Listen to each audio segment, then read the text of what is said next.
that succession happens with more than just the financial dynamic, but there's the relational dynamic in there as well. Recognizing those early signs and those early emotional upside downs as well as physical. Their nervous system is clearly trying to tell them something, but they don't want to listen. Whether it's going to be an intentional transition on your part or it's going to be a happenstance transition, any which way you slice it, there will be a transition. Welcome to the Total Succession Show. I'm your host, Tyson Ray, joined by Kim Cochenour. We're glad you're here. Subscribe at totalsuccession.com/podcast and let each episode guide you closer to a confident, well-planned exit. Today's conversation just might be the nudge you need to start preparing for what's next. Welcome back to the Total Succession Show. Today we're digging into one of the biggest challenges that owners face when it comes to planning their exit planning is the founder dependence. If you think about it, your clients trust you, your teams trust you, they lean on you because you're the center of it all. And while that can be a testament to your leadership, it can also be one of the largest obstacles to a successful succession plan. And today, our guests know that reality firsthand, not just from coaching other people through it, they have lived it. Mariana and Ivan are a husband and wife team who took over a highly technical, founder-led business, grew it into this something amazing and scalable, and so much so that it caught the eye of private equity and they sold. But they had a 6-day transition. I said it, 6 days. Now they've taken what they've learned and have turned that into a business, helping other owners, including advisors, do the same. So Mariana and Ivan, welcome to the show. I'm so glad that you are here. Thank you so much. We're glad to be here as well and share our story. Thank you, Kim. I love the name of this show, The Total Succession. Wow. Yes, it's really resonating. And we knew when we met you guys that this would be a pivotal episode for our listeners. So first and foremost, because people might not know who you are, I'd love to actually start with your story. So for those who are just meeting you for the first time, can you please introduce yourselves and tell us a little bit about your background? Because I think would help is for them to kind of understand the beginning of your journey together as partners in life and in business. Well, beginning of our journey was very interesting. I'm going to go very briefly there. I played professional soccer in Europe, and this is how we met. So Mariana happened to be in college, and she was studying journalism, and she got a job as a sports TV reporter. And so one of those days, I gave an interview that was, from all the memory, pretty outstanding. Because Big words. because it's not my good looks that got me in this great situation here. So I used a couple of big words, and that's all it took. And the rest is history. That was the beginning of our relationship in life. We got married during the bombing of Serbia, which was kind of Wow. crazy. That's a long story for the grandkids. We got married in a foreign language. We had a forced honeymoon in Hungary, Budapest, because we couldn't get back into the country. So it was one of those turbulent beginnings with a great developments from there. So that's a quick aside on our personal stories. I love that. But the business side of things, once I finished my professional soccer career, I joined the family business, which was an aerospace manufacturing business, cutting metal to less than a hair tolerance and supplying airliners and military applications. Currently, millions of our parts are carrying people through the sky safely on Wow. commercial jets. And running that kind of a business was very stressful. And we had a 24/7 operation. So every morning when you woke up, there's something wrong. There's always something wrong. I mean, at that close tolerance, you're always wrong. So that was very difficult. It took 6-7 years for me to earn enough trust with my father. As the successor, I made a lot of mistakes. This show is called Total Succession. I have to say that being a successor is a kind of a minefield. Oh, yeah. I struggled pretty severely because I'm an idea person. So I would lead with ideas, but that's not the smartest way to lead with a founder, with your father. Probably gratitude and respect would be more appropriate. It took me several years to learn that. So that was a journey, but eventually we took over the business, and we were running pretty well. Just signed a 5-year deal. We were celebrating, moved into a state-of-the-art facility. We were on a high. I stood in that room and I looked around and I said, wow, we finally made it. We arrived. Look at us. This is pretty amazing. We had a clear pipeline and a runway, 5 years of amazing contract, continuing to grow the business and everything. And within 6 months, out of nowhere, 2008 happens. Oh, yep. And we pretty much lose 97% of revenue from one month to the next. That's significant. And pretty much the whole industry just freezes. Even Boeing was in trouble. And so all of a sudden there's no work. The contracts we had were just pieces of paper. Gone. Yep. And next thing you know, we're talking and planning and thinking how to best go bankrupt. Right. Because there was no light at the end of the tunnel. It was a very difficult time. It was. So we, as Ivan said, we were on a high and we had big plans, and we looked at the company as a whole for almost 20 years. It was a one-man show, with his father working, 16, 17-hour days and making every decision in the company. So we said, okay, we're gonna try, if we want to grow it, we're gonna transform it, we're gonna decentralize, we're gonna bring in new people, all of that. We had so many big plans, and then all of a sudden all that just went away, and we had some good heart to heart as to what do we do, should we try again, or just plan the bankruptcy. And that's around that time I joined the business, and it wasn't easy for me either. Yeah, so big turnaround we had, and through that journey, we had to get really tight with everything and be very cognizant of pure survival. We had about 2 months of runway, 2 months of cash to be able to survive, and our advisory board told us, you know what, this kind of thing you're going to survive only if you're ready for drastic measures. And we said, drastic measures, what is that? They said, you have to really cut everything out. You got to really cut into this business, maybe all the way to the bone, in order to give yourself enough time to survive. And I said, what is that? Pretty much the answer was, you have to let go of 75% of the staff. And we were like, no way, we can't do that. That is terrible. There's no way. And they said, you know what, we're optimizing for survival of the business. And if the business survives, these people can come back to their jobs. Yeah. Maybe 6 months, 9 months.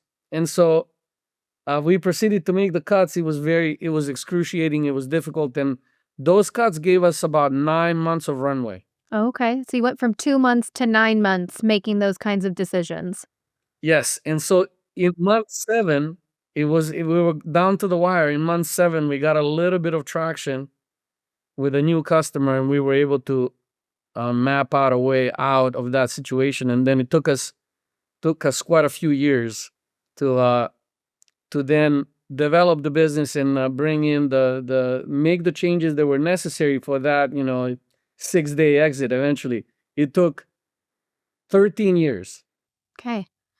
Well, so some of that context that you shared, I think, is really going to resonate, to those listening. A lot of what's happening in the advisory space is there is a transition from a father or a mother down the pipeline in some type of generational transfer.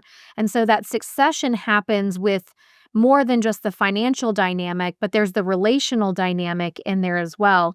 And Ivan, I think it's a really important point that you shared, is that you were also sitting in a visionary seat with ideas, trying to work with the visionary. And As you know, in most successful businesses, you can't have multiple visionaries. You need to have a visionary and then an integrator who can help you get all that stuff done. So I'm glad that you talked about what that really took for you guys to get there to eventually be able to transition it. But it's not easy. It is tenuous because this is a person who raised you.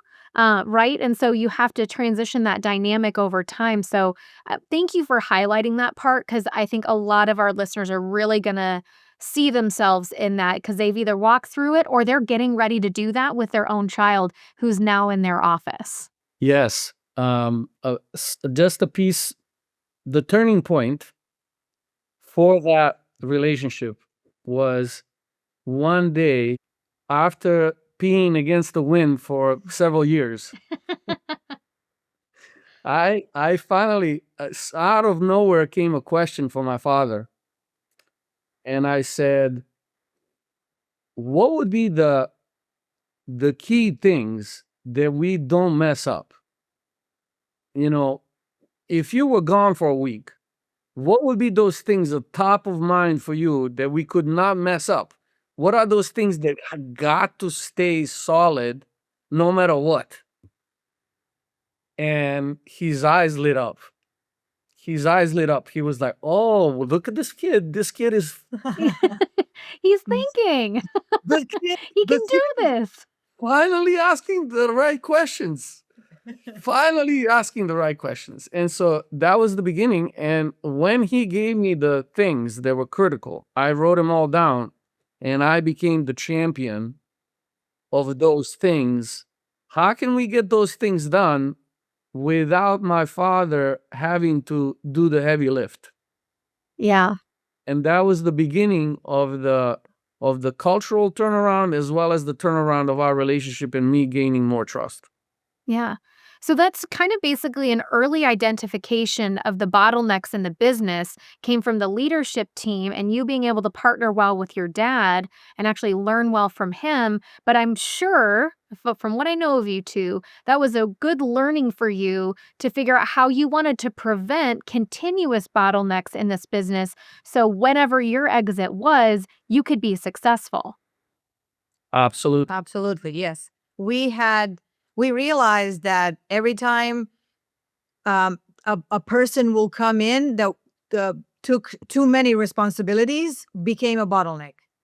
Mm. So the very next one was Ivan, and then we brought in somebody else to help him as a general manager, and then she took over and she felt a lot of responsibilities. And then every time there will be someone in that kind of crucial position, it will become, the bottleneck. And that's when we realized that first of all, founders are like unicorns. You cannot only replace a founder with one person; it has to be at least three. Yep, at least. So we said, okay, so build a team, right? So, okay, what is the founder and the most responsible business in the person do? So we divide that into multiple areas, and then we either brought in people from the outside or brought them up from within.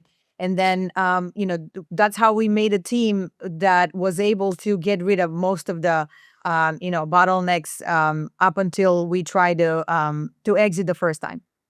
Yeah.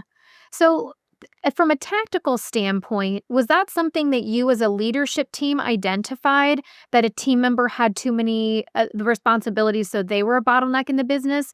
Or did you help create a culture of people who could speak up and raise their hand? Talk to us about that. What does that look like? Well, as a system, that organization had a history of burnout. Mm, Founder was the historical burning out element to which then other people took on that kind of I'm gonna give it my all kind of energy, and mm-hmm. no matter what it takes kind of energy. And we went through several iterations through the years of realizing that this burnout dynamic is very persistent. Mm-hmm. It's kind of what gave the organization life initially. And now that life wants to perpetuate forward and continue, and it wants to continue in the same way. It's a kind of a continuation pattern. Okay, so Then we kept having people burn out. It took my father 15 years to burn out. Then it took the next person 10 years, then the next person 5 years, because the business continued growing and growing and growing.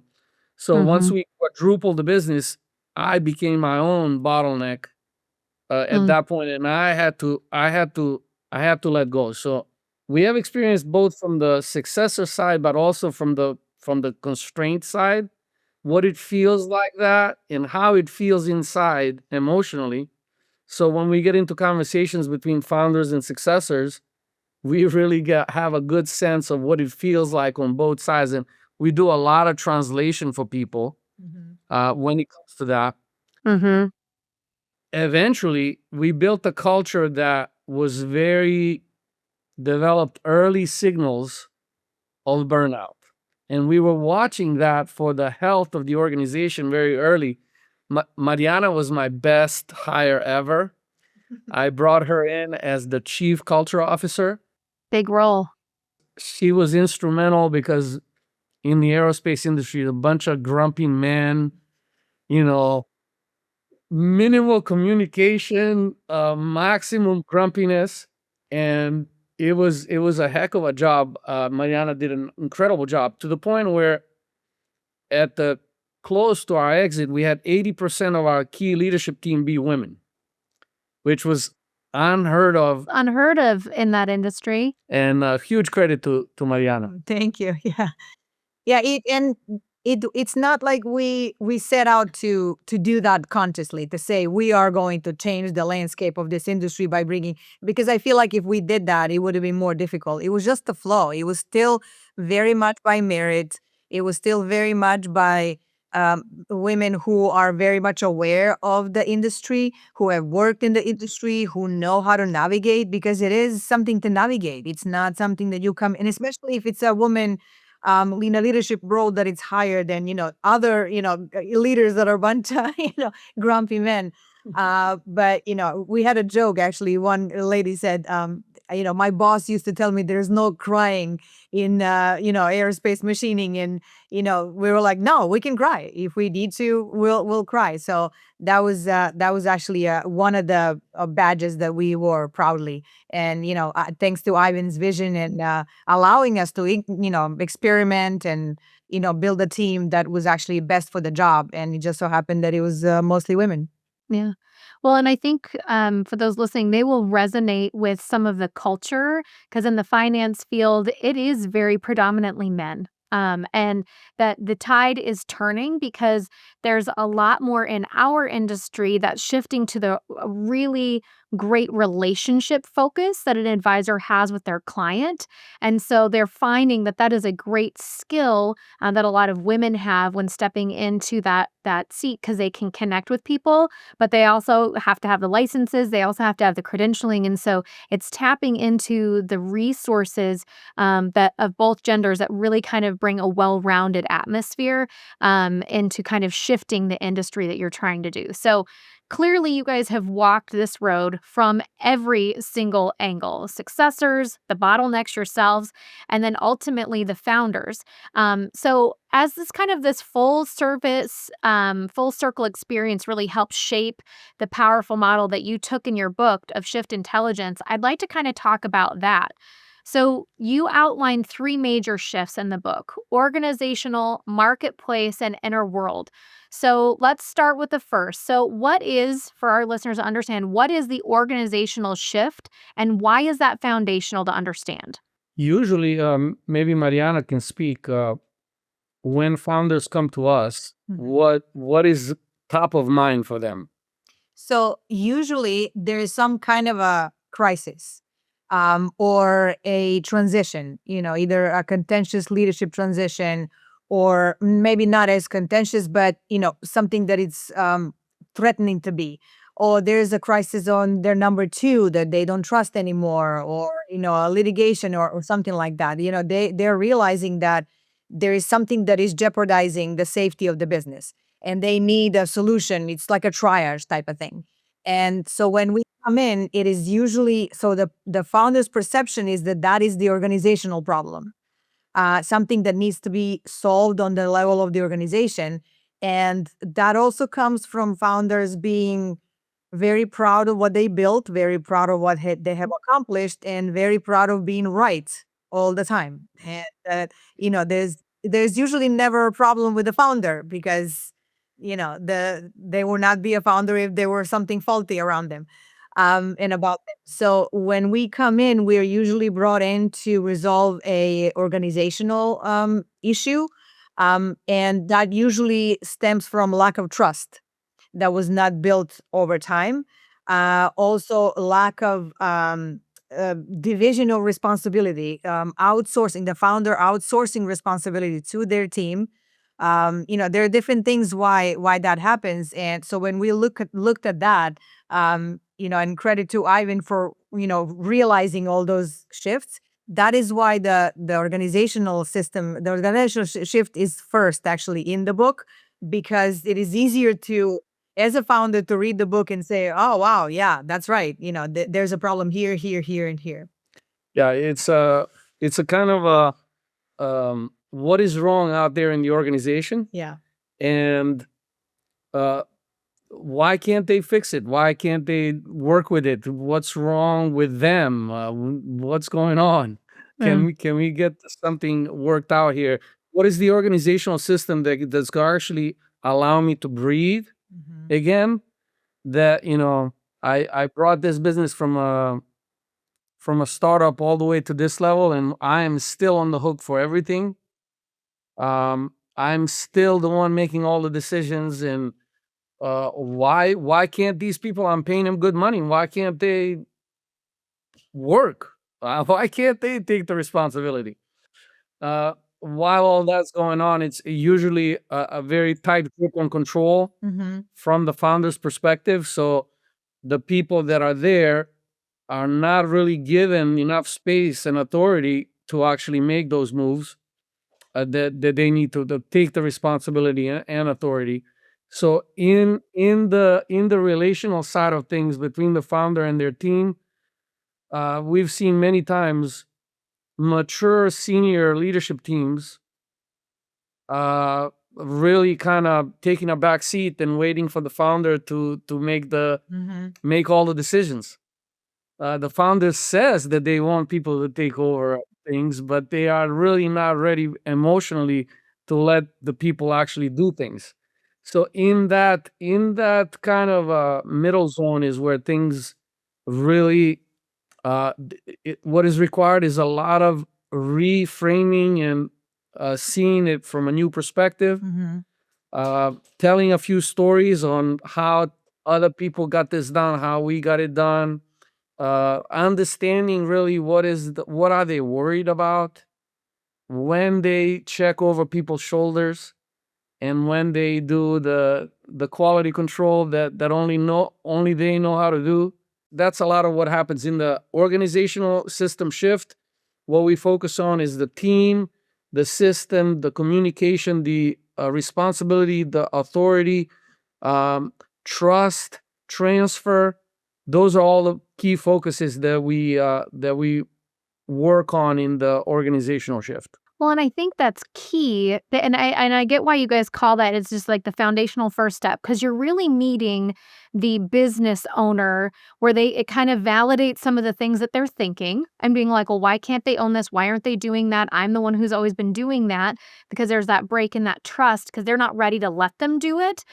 Or they might not even have the right team to do it yet. So it kind of validates some of their questions and concerns, but it also helps bring their team into it as well. So it's kind of like a backdoor way to actually say, no, here's how you're going to get further when you bring those other people into it, but you're not scaring them away from the idea of what it's going to actually take to get a successful succession planned out. So I think that that's a great approach to really meet the business owner where they're at, but also bring in all the team so everyone can make that decision and help move that forward. Because you're right, it won't happen just on the shoulders of the business owner, because the business didn't grow to just only the business owner. You're not working with a solopreneur, you're working with an entire organization.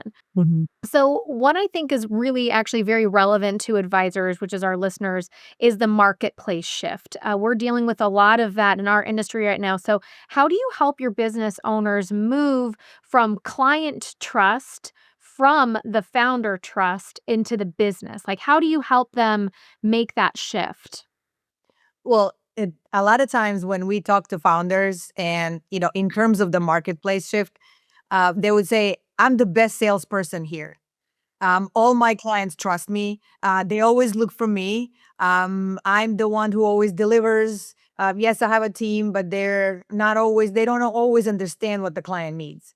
And that's what the biggest bottleneck is, because the founder thinks that their company is that he's the brand, he or she is the brand, and the company Mm, is the brand. And then, if they were to step away, or if they were to change the way who talks to the client, that will jeopardize the very existence of the business. So we need to work on that. Who is your team? Who do you have as your advisors? Who do you have that handles all the client communications and things like that, so that they understand where they're talking to the some kind of a name of the company. They're not only seeing you as the one who founded it, but they're also seeing the whole team taking care of the clients as the full experience. So that's usually where the assessment begins. What is the load of customers and clients that are seeking to do business only with the founder and bypassing the whole team? wow. How can we give them new experiences? How can we give the customers, the clients, new experiences with the rest of our team? How can we highlight our team? How can we highlight the great work that they're doing, the contribution that they're making? Who can we elevate to the more client-facing conversations? And how can we transfer trust from the founder to the organization as a whole? Those are the pieces that we focus on in the marketplace shift. And for any kind of exit, for any kind of transfer to the next generation, for any kind of transition that's going to be successful, this is a key thing, because if the clients and customers go, there is no business. There's no business. Yep. And so we have to get this right. And depending on where the genius of the founder is, if the founder is a sales genius, we leave the sales transfer last. We work in reverse order, because sales leaders are probably not finance people. Sales leaders are probably not marketing. Maybe some of them are. So we usually ask the founders, what do you like the least that you're working on? That you what bothers you? Like what do you hate to do? Like, sometimes it's accounting, or things that it's different for different people. But whatever that is, the one they hate the most, we work on that one the first. First, yep. They get the relief of the things that they don't want, and gradually we go in reverse order all the way slowly back to the top of what they're really a genius in. What they're really a genius in, we leave for the last. And the more trust the founder or the owner shows to their team, the easier would be for the clients to show trust to the team as well, and for founder to step away. Yeah.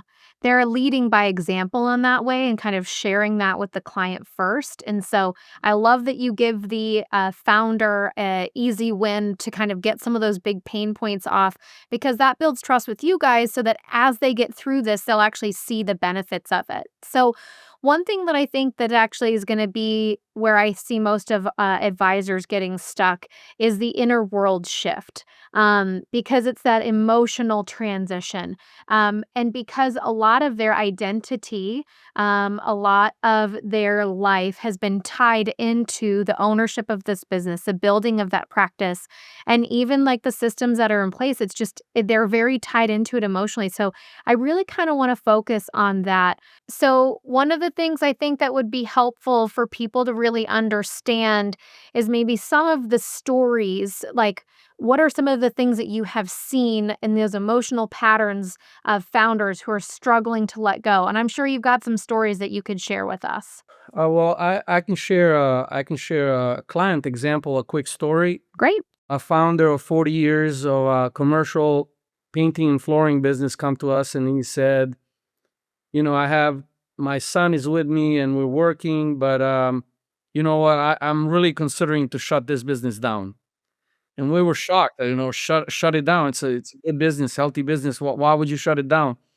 And he said that if we cannot do work at the level of the standard that I built over 40 years, it's better not to do it at all.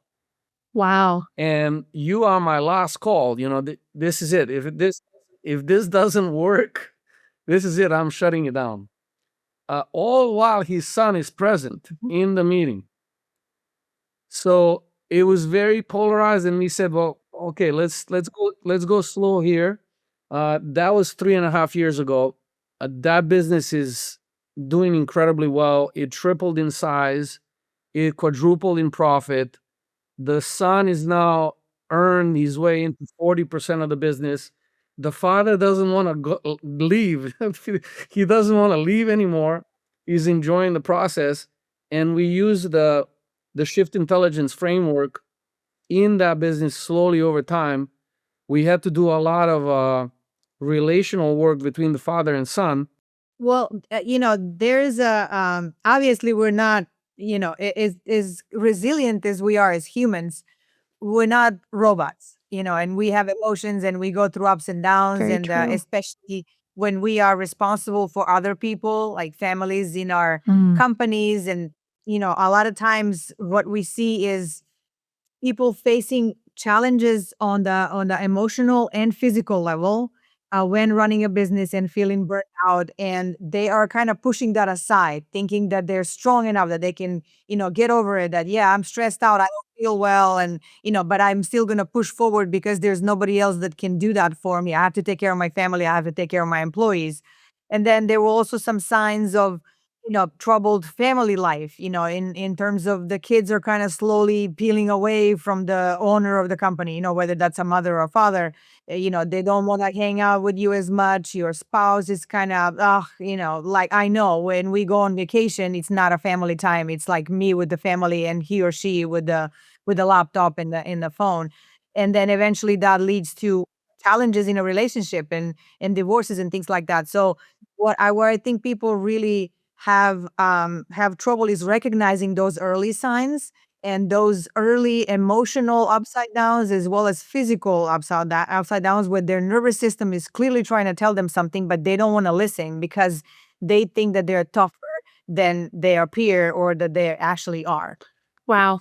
This is why we say that the founder dependence is the biggest and most painful problem in business, because it costs you in your health, in your stress, in the long hours you're working. It's costing you in your family life, with the relationship with your spouse, with the relationship with your kids, the people you care about the most. It costs you in the lack of growth and stagnation in the business, because once you max out, that's it. You're gonna max out the business too. Yep. It costs you in your opportunities to actually build the enterprise value and have something sellable that's actually someone would acquire from you, but they're not gonna acquire it if it all depends on you. So it's a founder dependence is a problem that's really painful across many different areas and very, very costly. And this is what we're really focused on to solve and help people overcome. We like to say that founder independence is the final frontier, the graduation. This is where you get the PhD in business. Right. You can get a master's degree, but there's still another level, and that level is when you've built an organization that's humming and serving your client base well and continuing to grow without you having to do all the heavy lifting. Yeah. Well, and I think that's huge for the founder to be able to see that difference and actually feel that difference, and not have so much of their pride tied into being the one that everyone is dependent upon. And I know you two have said on many board meetings, you have been brought in as consultants many, many times. And there might be founders out there who think, I've stepped back. They don't need me. This can run without me. But I'd love for you to kind of help burst that bubble a little bit, and I know you can do this with kindness too, or be blunt. Either way is fine with me. But what are some of those telltale signs that a founder really has not stepped back as much as they think they have? Well, we have a few personal horror stories. We like to say that we failed due diligence twice. Uh, we had we had two failed attempts at the sale. One time was for the overall state of the business, that there was too much risk from the buyer's perspective that we were discounting because we knew how to handle it. And then the second time, we got everything buttoned up. We had every system in the world. Yes. We're AS 9100, which is the aerospace quality standard, much higher than the ISO's quality standard. We had everything. We had 100% compliance. We had 3 people doing all the compliance stuff. We had every book, every paper, every SOP, everything under the sun. And we were in the sale process and we were about to sell and everything was looking great. In final meeting with the buyer, and then the buyer starts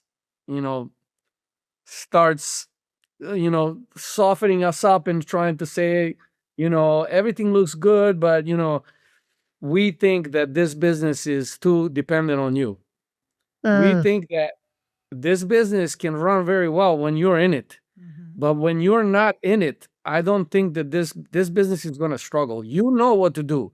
We, on the other hand, don't know what to do. We don't have the 20 years of your experience. And I was devastated. I thought we were finally ready. I thought that we were finally going to be done and move on. And no, we had all the systems, we had all the things, but ultimately the depth of leadership is what buyers look for. And if there isn't enough depth of leadership, you're going to need to stay on during the sales process. And when we have those conversations with founders, we tell them, you know what, you need to take out all the skeletons from your closet and we need to look at it together, because those skeletons that you think are okay, buyers are not going to think that they're okay. So let's look at them together and let's prepare and let's mitigate them and let's do things. Let's do it on your own terms. Because there will be a transition one way or the other. Either your health is not going to hold up, or there's going to be a market issue out there that you cannot overcome, or there's going to be a retirement that you have to be for. Any which way you slice it, there will be a transition.